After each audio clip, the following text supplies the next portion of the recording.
Hello, it's John from High Oak Junction. It's nice you to join us. Today, it's just going to be a short video of a guided tour of High Oak Junction. And the reason I'm doing that is because a new subscriber, and Alan Whitmore, left a comment on my embankment part 2 video, the embankment up to the branch line. He just said what a nice layout. And obviously during that video, I just mentioned that the extension will be done this year. So he just made a comment of saying it'd be nice to have a tour of your layout before the extension starts, before we do any alterations. So obviously that's what I'll be doing today. I'll be giving you a guided tour of High Oak Junction at every spot and part of the layout, because sometimes it gets missed due to me just using certain shots for the running sessions because of the scenic work's nearly finished and I'm happy with it.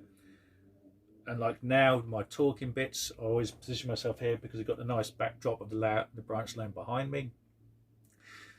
So certain areas of the layout you never get to see.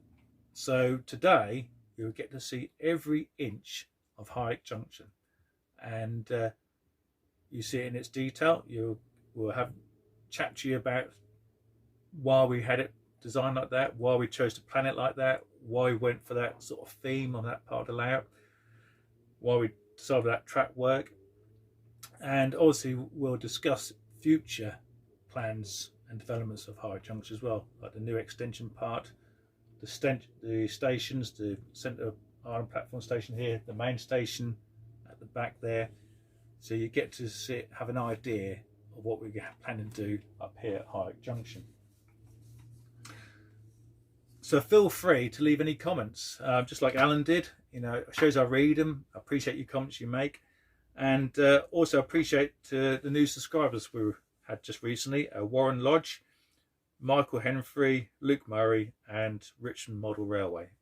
Thanks for jumping on board and subscribing to the channel, and I hope you enjoy the videos and the future videos to come. If I missed any names, I apologise, but I acknowledge that there's new subscribers, so thanks for subscribing to my channel. I really appreciate it. So without further ado, let's go to our first part of our layout. Okay, we're at the scene of the layout of the island platform station. Currently we've got the fiddle yard at the back here. We've got a 7-road fiddle yard. Originally it was just a dead end fiddle yard, and we should just try to always go out that way, but in the end wasn't that practical. And so what I've done, I created a tunnel mouth in the embankment on the branch line. I opened up so I could have trains come off the line there and come up in here, so you can go both ways from that end and that end. And so like I said, so that did benefit even more. What I'm going to do as well, just here, just part of the branch, I'm going to have a spur off there, a point, curve point, and run a track along here, single, from the branch line way down here. Probably around here somewhere will be a point, a right point, and that will swing around into the new extension, where that will be either a harbour scene or a station beach terminus. So the little holiday makers go onto their ferry to the abroad or to their coastal B&Bs, where I can run my boat trains and sort of summer holiday trains. Roughly about here will be the ridge of the extension of the new bits. That'll be sloping that way and that way, so that's where I'll be working into the new part. So obviously this will be gone. This will now go into the new extension.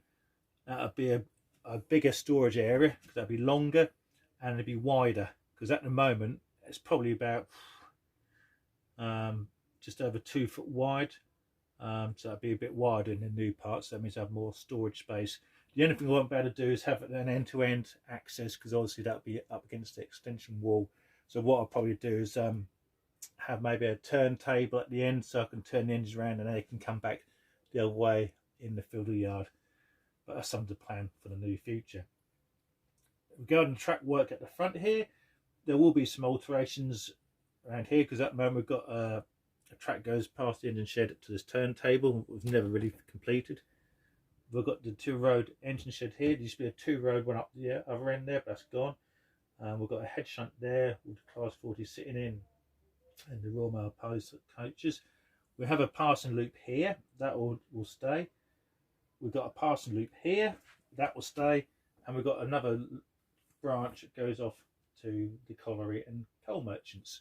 So this will be roughly the same, just be some slight alterations, like this track could be widened for the island platform, because at the moment we use Metcalfe kits, and that will be the Scencraft island platform modelled on the Great Central Railway. And then we have a mock road here, and or road here, and that we can swing it round, and that'll go over the track again to that station here, and have a little town scene just behind the camera there. So that's what we have in mind for this part of the layout. We haven't decided if this is going to be called High Oak Junction, this station, or the one behind you. We haven't decided yet, but one of the stations will be called High Oak Junction, and the other one will be Ketts Park. So we haven't decided which one yet, but we can decide on that in the future. So there you are. That's what we do in this part of the layout, and it gives you an idea. So we'll move to the next section of the layout. So here we are. We're at Ketts Park Shed. We've got a 2-road diesel depot. We've got a 4-road engine shed, both Scencraft, and we've got 2 fueling points for the diesels. And then we've got here the all storage sidings. So usually here would be the oil tank wagon stored in there, and you've got the unloading point for the lorry as well. So that's a part of that. And you've got a road goes up here to create a town scene. Low relief terraced houses. We've got a shop, we've got a pub, we've got street lights. These street lights work. We've got yard lights to all light up and work. We've got a nice Helgen turntable. I purchased a few years ago. We used to have a Pico one in here, but I upgraded to the Helgen one. Lovely turntable.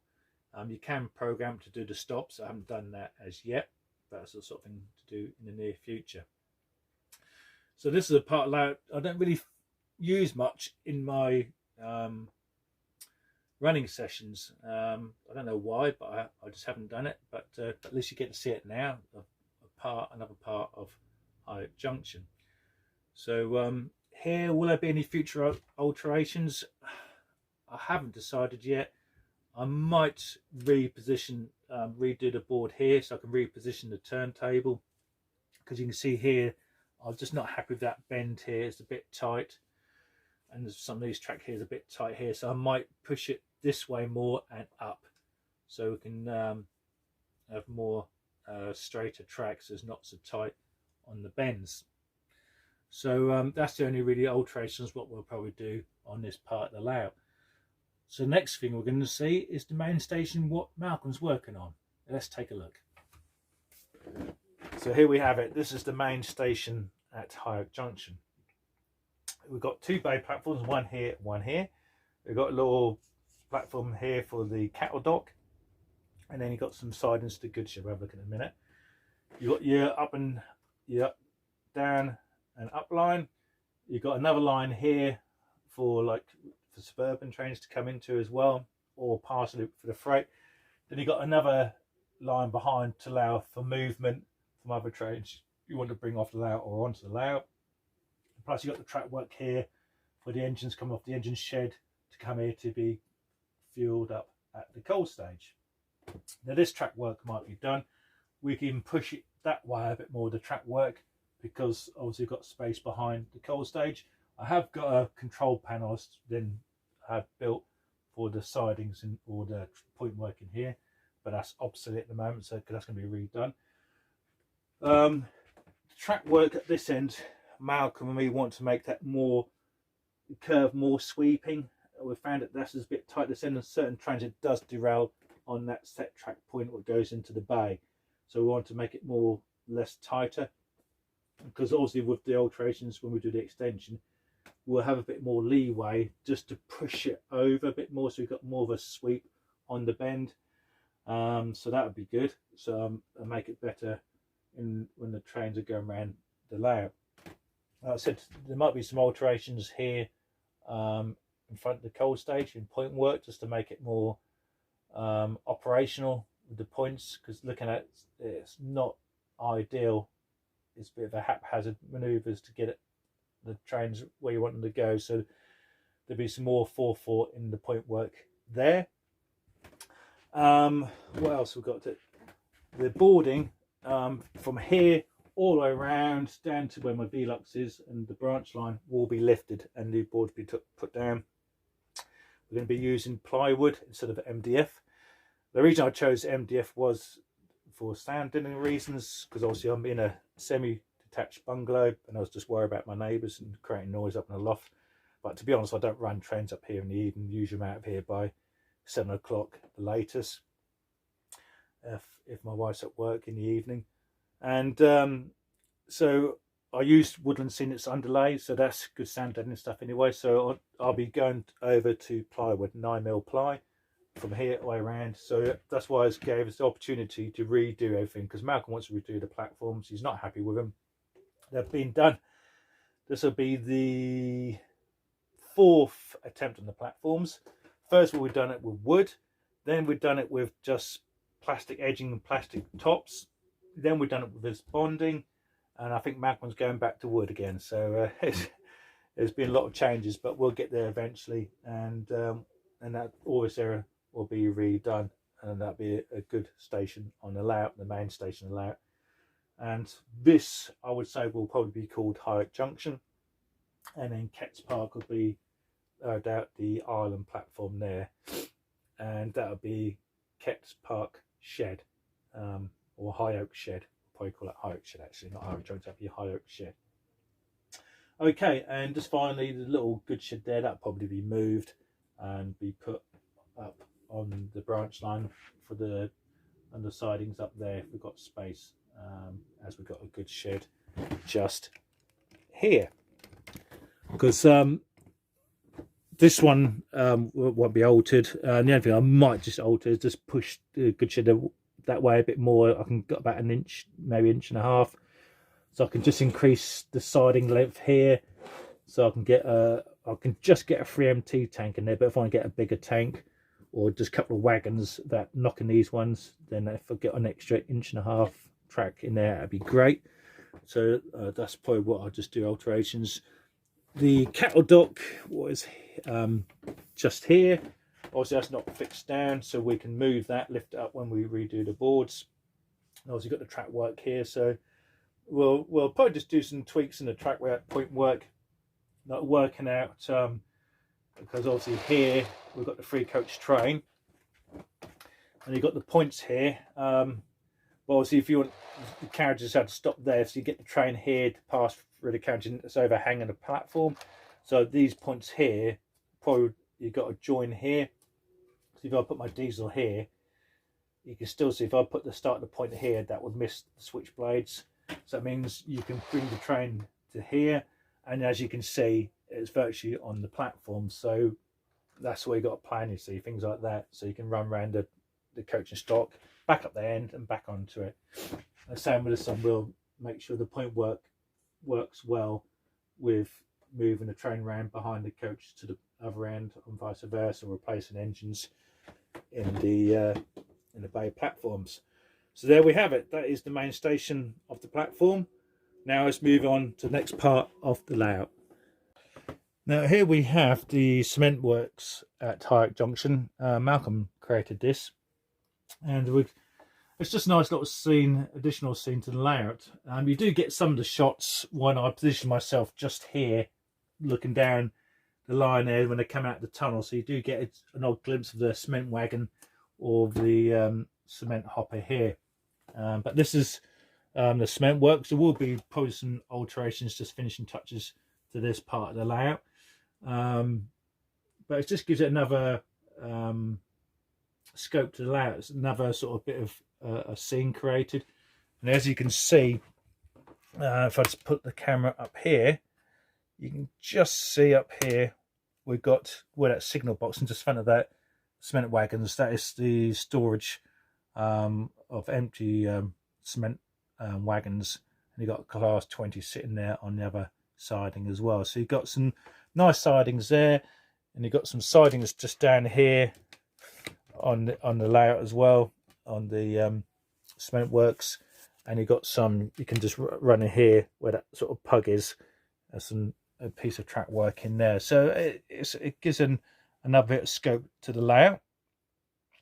And so that's one part of the layout what Malcolm's done as well. That was pretty neat. And so what we'll do, we'll move on to the other part of the layout. So here we have it. This is the colliery at High Oak Junction. That was done many years ago. This part of the layout, probably it's been done for the last 6 or 7 years, and also it's going to be redone. You know, it's never really got finished really. So once we've done the other bits of that, they're going to redo this one, create more better detail on that part of the layout. Obviously, where the trees are, and you can see the plate layers hut, is the tunnel of the main line. And what I've done, you can see I've done a lift off section, and underneath, whoops, you see I've got a metal strip on there, and what I've got magnetic catches on there. So basically I can just put it back and it catches on the magnetic strips there. So that's quite handy, because you know what it's like, you can always get a derailment in the tunnel, and that's been a lifesaver, having that lift off section. Or if the track stops because it's dirty or you need to clean the track, you can get access to cleaning the track. So I haven't got one of them fancy cleaning cars yet, but I will eventually get one of them dapper ones. So there we have the colliery. This side of the layout, that's sort of a creaky tripod stand, is the sidings of the coal merchants, or the coal wagons. Some of the stuff needs to be redone. Like this kit here I made from Willis, that's now 10 years old, so it's seen better days, I think. So I had to do some TLC on that. Here are the canopies, what Malcolm done last year. Still haven't had the opportunity to fit them on the station, but we will be having a look at that in a minute. So there you have it. This is the coal merchant, and you see you've got a couple of lorries sitting in there for loading the coal to take to their local towns. We've just got two sidings basically here on this layout. You've got a little shunting J94, and then you've got a siding just up here going up at the back of the colliery. So that is the coal works of High Oak Junction. Now we're coming to Tiffin Valley, the other station on the platform. Got 3 stations on the layout, and this is the branch line station, Tiffin Valley. The back scene is from I think it's Gauge Master. I got that from. Sure, it was Gauge Master, and it's obviously getting faded now by the sun behind me from the Velux window, so that will be need replacing. And as you can see, it's caught, because obviously here's another lift off section, another here lift off section here to get access to the tunnel if anything derails, gets stuck, or track is dirty. Now what we've done here, just see them a bit here, these are once again scene craft. These doors were originally green, and the guttering was green, and the bits in here were green, but Malcolm painted them with BR Crimson, because the reason is obviously the signal box, what I got a long time ago, a Hornby one, Scaledale, and was in crimson and cream, and obviously crimson and cream and green and cream just don't match, so we decided that that'd be easy to paint the station buildings and the fiddly bits on the signal box. And to be honest, crimson and cream work well. So because obviously you get the Scaledale benches ready in crimson, so it's handy. Obviously he's painted, Malcolm's done a little subways, crimson and cream, and obviously he's painted these wonderful Wills Kits canopies in crimson and cream, what are going to be positioned on these platforms here. So we look forward to seeing them in a future date. So there we have it. That is Tiffin Valley Station. It will be some alterations. Like I said, the goods shed we've got up there, and I want about sticking here, moving this water tower to over here. We've got a cattle dock used to be there, but I did stick it just there at the moment with this little siding. I thought we could put it there and then have it, because obviously you got the freight workers and you would unload goods at a country branch station, so it would make sense to put a goods shed there and have a road coming there. And also I might just redo the boards here so this is permanently fixed, because obviously if you got to keep lifting off means you've got to keep lifting the buildings off to get access to the tunnel. So I might just this section have it permanently fixed boarding this area on that part of the layout, and then stick the goods shed on there, because also that will work well, because obviously that's got cream doors on that goods shed, so that'll work well with the crimson cream as well. That's what I thought anyway. So I have to run that past Malcolm because this is his part of the layout. So anyway, what he's working on, so there's another project Malcolm's doing. So there we have it. That covers everything on High Oak Junction. We've just got a little scene created up here. We didn't get much scene on the videos, and that's just a little cricket scene, a village cricket game there at Tiffin Valley, the Tiffin Valley cricket team. So there we have it. I hope you enjoyed the guided tour. Sure, it's been a whistle-stop tour of High Oak Junction, but if there's anything you want to know about the layout, please leave in the comments below, and I'll get back to you and answer the comments you make. So thanks for watching. Stay safe, stay well, and most importantly, keep modern, and we'll see you again soon.